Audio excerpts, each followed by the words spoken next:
Olá, você que me segue no Rodrigo Silva Arqueologia, tudo bem?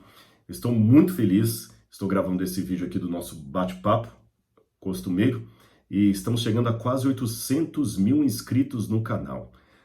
Louvado seja Deus! 1 milhão de vezes, 1 trilhão de vezes, infinitas vezes, seja Deus louvado. Louvado Deus e obrigado a você que tem dado seu apoio aqui ao canal, se inscrevendo, partilhando os vídeos. Não é inscrito ainda? Chegou aqui apenas por acaso? Então, por favor, se inscreva.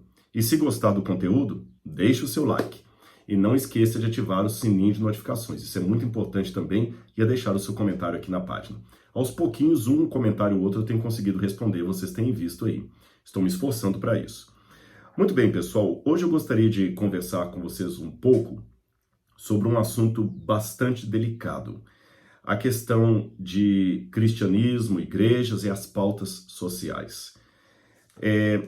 Existe uma demanda muito grande por temas como a questão das mulheres, do feminismo, a questão do racismo e outros temas de pautas sociais, os excluídos, a igualdade, etc., de oportunidades, que são temas que estão na ordem do dia hoje, e muitos cobram uma postura mais agressiva, mais proativa das igrejas. A igreja tem tomado, várias igrejas têm tomado uma postura nesse sentido, mas para muitos grupos essa postura ainda é tímida, não é aquilo que eles gostariam. Alguns chegam até a pontos mais distantes de denunciar a igreja como sendo uma promotora, por exemplo, da violência contra a mulher. E quando eu digo a igreja, são várias igrejas que são assim taxadas. O que eu poderia dizer sobre isso? Como é que Jesus reagiria naquele passado? Muitos pensam que Jesus seria um revolucionário. Eu li um livrinho certa vez, esse livro está aqui, eu tenho que achá-lo, ele está em algum canto aqui na minha biblioteca, um livro fino do professor Martin Hengel.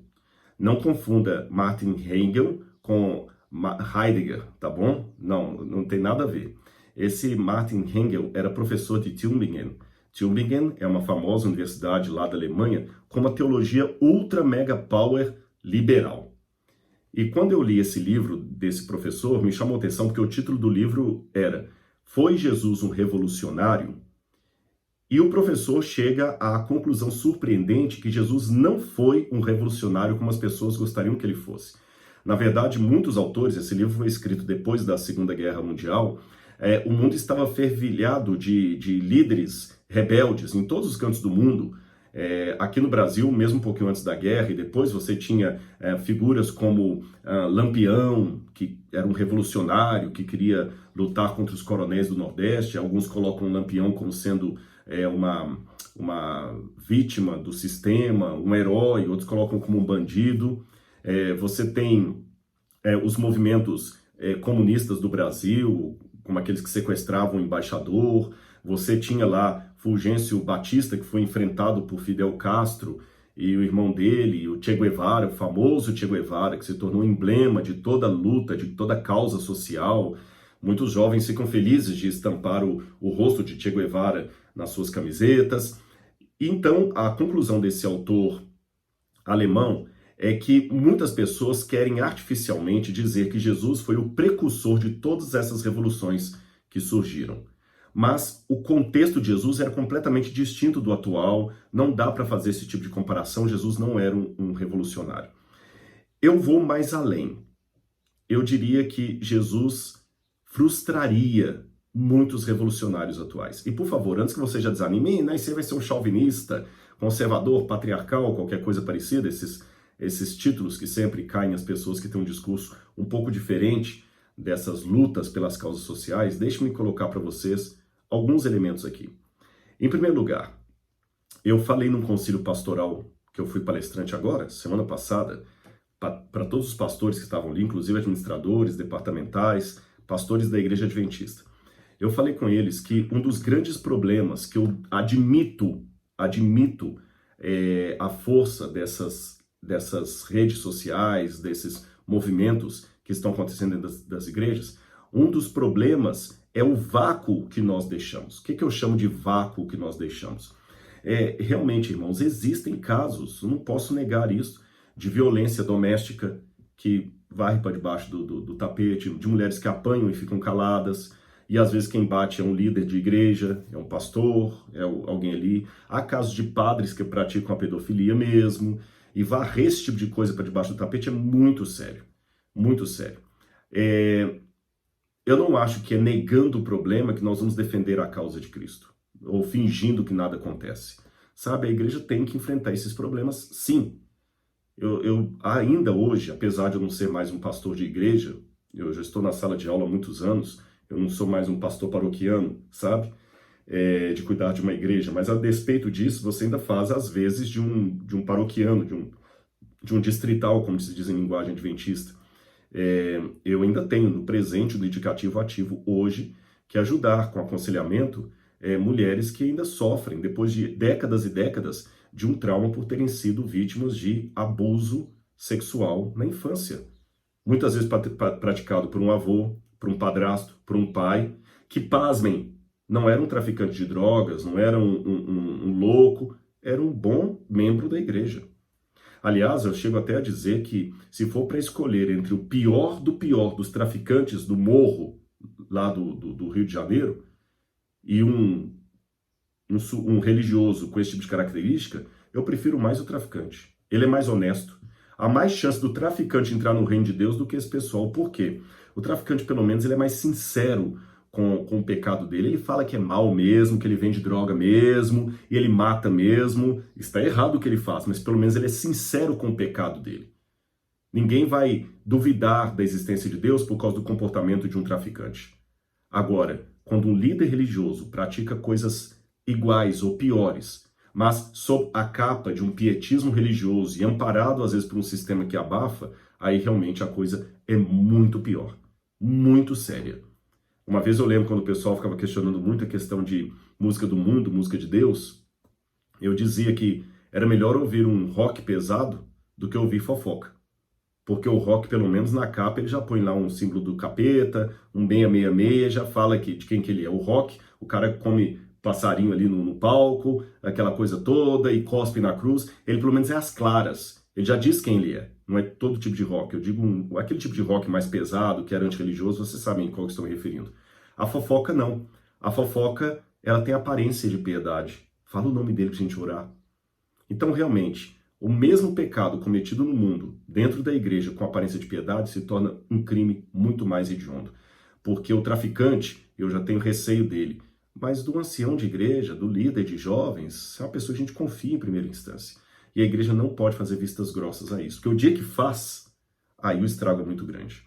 Por outro lado, porém, o meu receio é com alguns que cometem os seguintes erros. Em primeiro lugar, ele pega um trauma particular e norteia o discurso dele a partir do trauma particular. Isso é muito perigoso. Porque, por exemplo, eu, Rodrigo, já fui vítima de racismo várias vezes, inclusive com pares. Com pares, tá certo? Eu me lembro uma vez nos Estados Unidos, que eu estava estudando lá na Universidade Andrews, e um colega, querendo me ajudar, falou assim: Rodrigo, desculpe, mas eu acho que você não deveria dar palestra ali no seminário. Fui convidado a dar uma palestra lá porque você não tem porte. Os americanos gostam muito de porte, você é muito magro, na época eu era bem magro. Você é latino-americano, quase faltou falar você é negro. E eu usava uma gravata e eu colocava um prendedor aqui na gravata, assim, sabe aqueles prendedores assim? Eu falei assim: não use esses prendedores, porque aqui na América quem usa esses prendedores são os professores mais scholars, você não é deles. Ou seja, me tirou bonito. Isso foi um racismo, sabe? Foi um racismo, eu já vi várias dessas situações.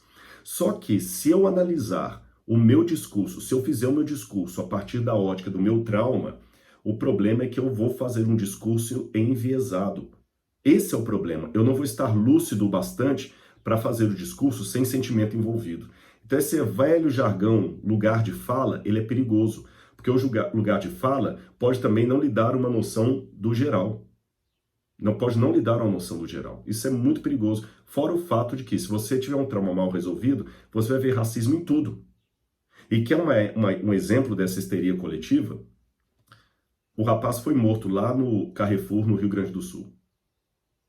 Aí uns disseram que ele estava apenas fazendo compras com a esposa, outros falaram que não, que ele bateu na moça lá do caixa, bateu, coisa que não foi negado pela defesa, ele bateu na menina, bateu no pessoal lá, disse que tinha uma ficha criminal terrível, até de violência doméstica, não posso afirmar, foi o que disseram, e foi morto. Ponto. Até aí, o que eu posso dizer? Independente da ficha criminal ou não, não justifica o que fizeram com ele.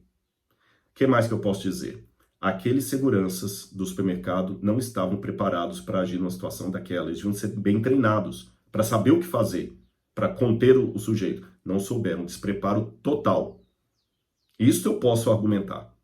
Agora, como muitos jornais e grupos sociais colocaram, homem negro é morto na porta do Carrefour. Um crime de racismo. Gente, aí você vê que é o perigo. Você começa a colocar racismo em tudo.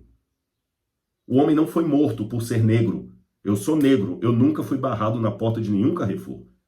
Nunca teve uma situação lá. E ele também não foi barrado porque é negro. Ele foi barrado porque deu um soco na cara de alguém lá, foi violento e tudo mais.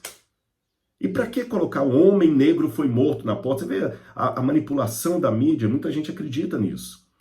E se eu falo, gente, não tem nada a ver com racismo, aí outro vendido para o sistema, que não sabe, aí começa toda uma lacração sem sentido. Então, assim, eu não acho que é desse jeito que nós vamos defender as pautas sociais. É colocando-as no seu verdadeiro lugar e agindo como agiu Jesus, que, aliás, como eu falei no início desse vídeo, Jesus decepcionaria muita gente que hoje também se acha decepcionada em relação à igreja, porque queria uma igreja mais agressiva, uma igreja que fosse para frente do supermercado também, com faixas de ordem, abaixo o Carrefour, não compre no Carrefour. O que muitos gostariam é que os pastores fossem agora para os vídeos e falassem assim, irmãos da minha igreja, não compre no Carrefour porque lá mata negro, sabe? É isso que eles queriam, mas não é por aí a coisa. Eu vou ler com vocês uma passagem de Jesus aqui, onde ele falou algo que hoje é lido até de maneira muito bonitinha, mas na época poderia ter uma outra conotação. Estou lendo Mateus capítulo 5, versículos 38 em diante. Ouvistes o que foi dito, olho por olho e dente por dente. Eu, porém, vos digo, não resistais ao perverso, mas se alguém te ofender com um tapa na face direita, volta-lhe também a outra. E se alguém quiser processar-te e tirar-te a túnica, deixe que leve também a capa. Assim, se alguém te forçar a andar 1 milha, vá com ele 2. Dá a quem te pedir, e não desvies de quem deseja que lhe emprestes algo. Ouvistes o que foi dito, amarás o teu próximo e odiarás o teu inimigo. Eu, porém, vos digo, amai vossos inimigos e orai pelos que vos perseguem. Bom, isto aqui que Jesus falou, nesse contexto atual de aceitação, de tolerância, é proibido proibir, é condenável condenar, temos que aceitar todas as culturas, todas as formas de sexo, toda a forma de gênero, toda a forma de vida, vamos abraçar todo mundo, a igreja que abraça, a igreja inclusiva, tudo inclusivo, maravilhoso. Lendo nessa ótica agora, fica até bonitinho isso que Jesus falou, olha, amai todas as pessoas, etc, etc. Mas uma das regras de hermenêutica é olhar o texto dentro do contexto para saber o que realmente o original está dizendo e não o que eu quero que ele diga. Senão é o erro que Martin Hengel descobriu lá dos autores da época dele, que queriam pegar uma ideia de revolucionário do seu tempo e aplicá-la artificialmente a Jesus. Existem 2 palavras que você tem que aprender em teologia. Uma se chama exegeses. Exegeses, aquilo que você extrai do texto. Ex, que sai de, tá certo? Tipo êxodo, que sai para fora, alguma coisa assim.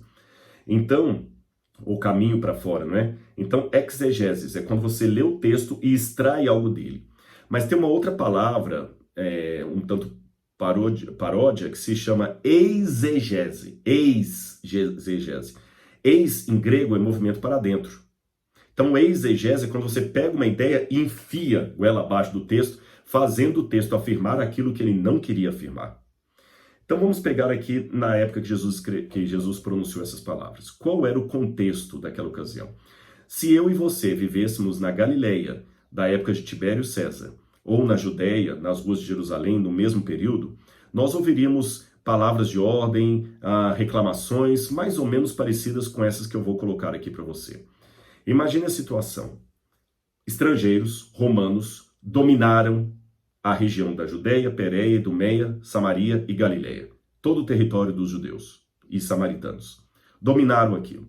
Então imagine a humilhação. Você é um judeu, tem a sua família, aí você vai até o templo levar o seu filho pela primeira vez a Jerusalém para conhecer a cidade de Jerusalém, o templo do Senhor. Ele vai ter o Bar Mitzvah, que é quando ele se torna adulto na religião judaica, e você juntou muitos dinheiros, eu tenho algumas moedas aqui, você juntou uma boa quantidade de moedas para comprar alimento, comprar roupa nova, porque as pessoas tinham no máximo uma ou duas roupas. E para entrar no pátio do templo, você tinha que ter uma veste nova, branca, ou uma completamente lavada. Envolvia dinheiro. Para uma família campesina, de camponeses, era muito dispendicioso. Uma viagem da Galileia para a Judéia dava uns 3 dias e meio. 3 dias e meio para andar 120, 130 quilômetros.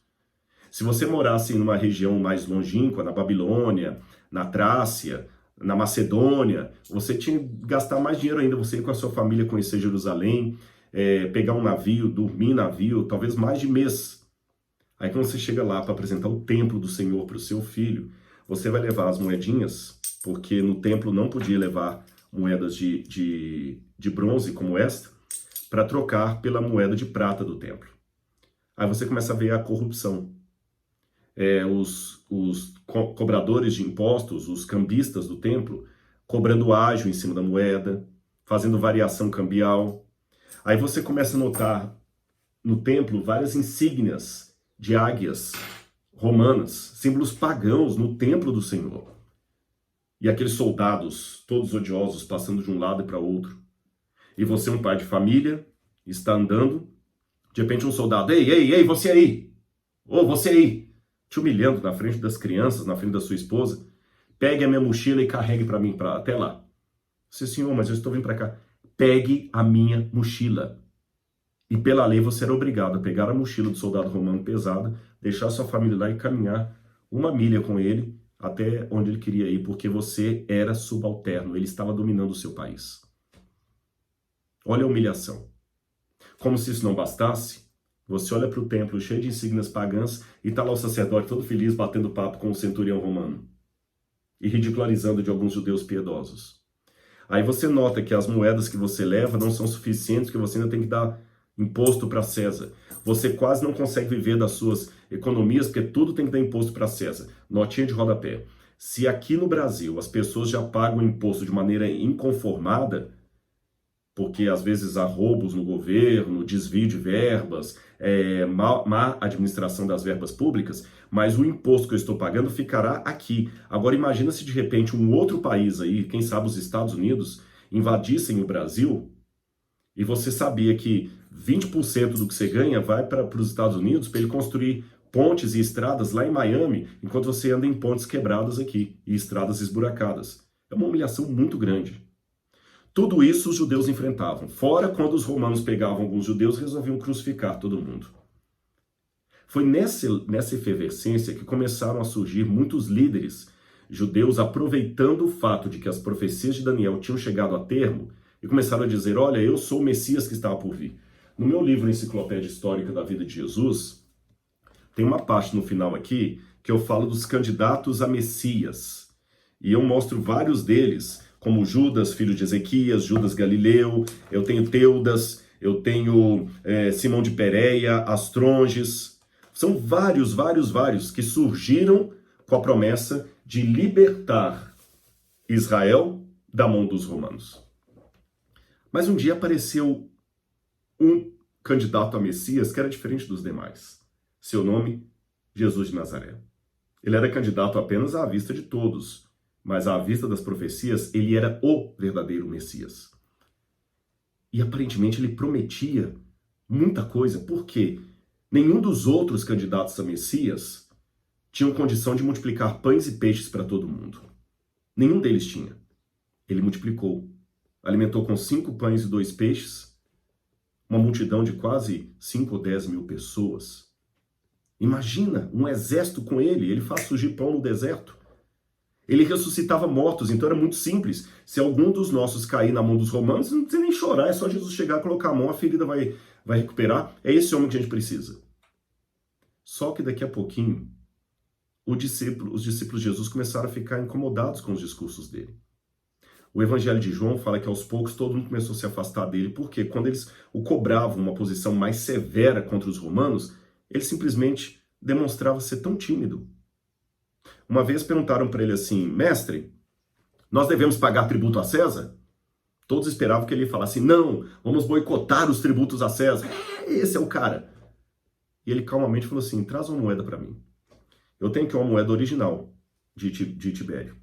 Essa moeda eu trouxe de Israel e possivelmente ela andou nas mãos de alguém que estava na cidade quando Jesus andou por ali. Jesus pegou uma moeda semelhante a essa e falou: qual que é o rosto que tem aqui? E se você olhar, tem o rosto de César. Respondeu: Senhor, aqui está o rosto de César. Eu falei: então tá bom. Dai a César o que é de César e a Deus o que é de Deus.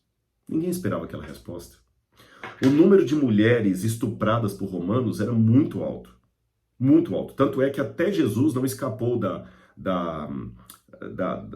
lenda ou da fofoca que ele mesmo era filho de um soldado romano que tinha violentado Maria.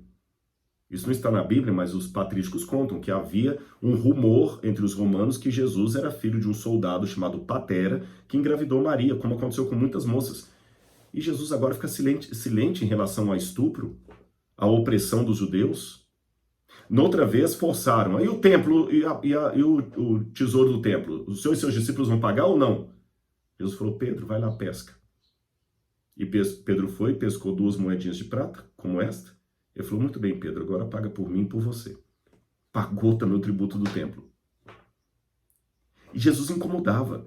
Tanto é que houve vezes em que os discípulos ficavam discutindo. Se a gente tivesse entre os 12 ali, certamente ouviria aquela conversa do tipo: escuta, ele vai ou não vai se proclamar rei de Israel? Puxa vida, ele tem tudo na mão, vamos lá. E ele se recusava.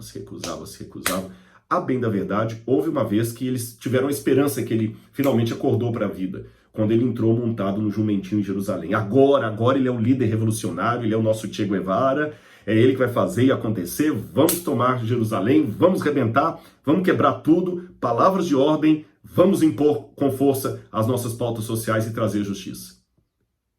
Só que, para surpresa deles, ficou só naquilo ali. Judas decidiu trair Jesus, sabe por quê? Era uma forma de forçar Jesus a se proclamar Messias. Já que ele não vai por bem, vai por mal. Eu vou provocar que Jesus se entregue, e quando os soldados romanos vierem, ele vai levantar a mão para o Pai, vai vir um raio na mão dele, vai destruir todo mundo, aí começa a guerra civil, que é o que nós queremos.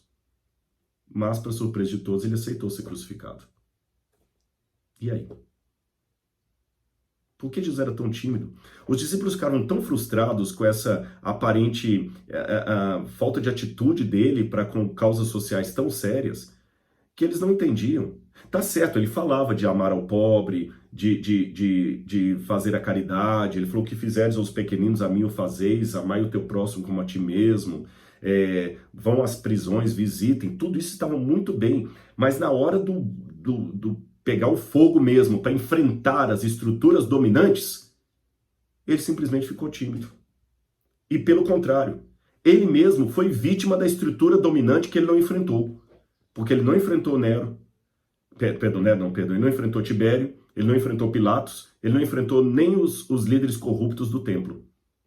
Outra vez que o pessoal ficou com esperança que ele ia se proclamar o Messias como eles esperavam, é quando ele pegou um chicote com a sua glória e começou a expulsar os vendilhões do templo. Eles vibraram: é agora, é agora, é agora. E para a frustração deles, Jesus depois volta a ficar tranquilo. Senhor, o Senhor não vai fazer nada? Meu reino não é desse mundo. Jesus sabia qual era a prioridade e qual não era.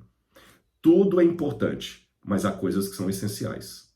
É importante que eu chegue a tempo para a reunião, mas é essencial que eu chegue com vida. Então está chovendo, eu vou diminuir a velocidade. Eu vou chegar atrasado, não vou chegar. É importante chegar à reunião, mas é essencial chegar com vida. Há pessoas que ficam ocupadas demais com coisas importantes, não têm tempo para aquilo que é essencial.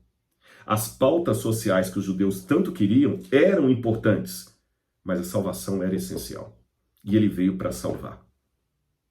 E para a frustração deles, ele foi morto pelo sistema que aparentemente ele não enfrentou. Quando ele ressuscitou, Os discípulos de Emaús falaram assim, pois é, a gente está frustrado, porque pensávamos que ele que ia redimir o reino a Israel e ele não fez nada. Andaram com ele e não entenderam. Quando ele foi assunto ao céu, Senhor, antes do Senhor ir embora, é agora que o Senhor vai redimir o reino a Israel? Eles não entenderam ainda. E à semelhança dos discípulos, hoje tem muita gente que cobra da igreja também uma postura mais firme. Assim como eles se decepcionaram com Jesus, que aparentemente não incentivou as revoluções, as brigas de massa, hoje muitos também estão frustrados porque a igreja parece muito tímida em brigar por algumas pautas sociais. Deixa eu mostrar algumas moedinhas para vocês. Eu tenho aqui, antes de mostrar essa moeda, tem uma que eu não tenho aqui. No ano 66 depois de Cristo, houve alguns líderes revolucionários, entre eles Bar Giora, que fizeram um levante contra Roma exatamente como os judeus queriam. Tomaram a cidade de Jerusalém, expulsaram os romanos, humilharam os romanos, tiraram do templo as insígnias pagãs e fizeram até uma moeda nova. Eu tenho uma moeda dessa, mas está no cofre do museu, uma moeda caríssima. E essa moeda tem o símbolo ali da flor e do outro lado tem escrito assim, o ano 3 da redenção de Israel. Não vamos mais usar moedas romanas. Conseguimos Jerusalém de volta. Bar Giora foi um líder como os judeus queriam. Ele é o Messias legal. Ele faz, ele pega, ele briga pelo oprimido, ele briga pela viúva. Ele mandava saquear coisas dos romanos para dar para os pobres de Israel. É esse cara. Não Jesus. Só que qual foi o resultado da revolução de Bar Giora? No ano 70, o templo foi destruído. E eu tenho aqui uma réplica de uma moeda, essa aqui do fundo. Se você olhar, você tem aqui um emblema de um homem em pé, uma palmeira, uma mulher sentada e em cima escrita Iudeia Capta. Consegue ver aí?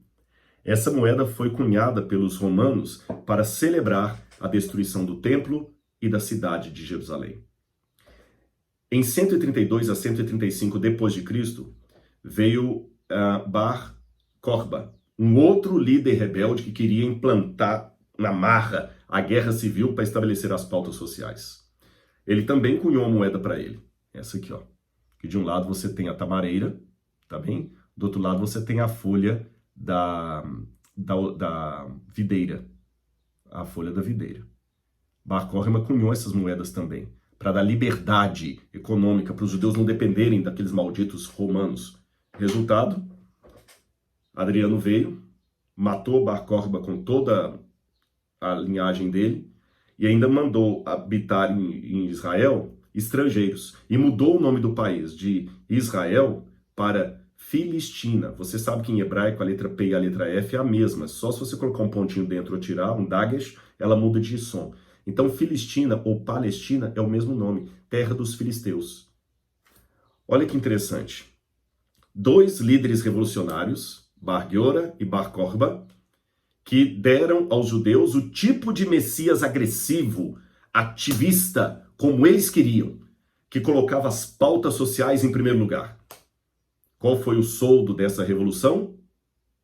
Jerusalém perdeu o templo, que até hoje não foi reconstruído, e tiveram que esperar até 1948 para ter de volta o seu país, porque ficou na mão de outros povos, e mesmo tendo de volta, ainda metade tem que ficar para os palestinos.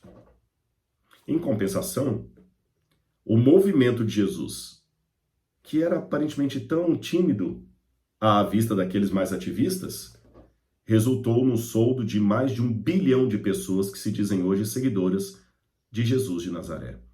E milhões de pessoas que visitam Israel todos os anos não vão a Israel por causa do falafel que tem na cidade de Jerusalém, muito menos por causa da bolsa de valores de diamante que tem em Tel Aviv, ou por causa do templo da fé Bahá'í.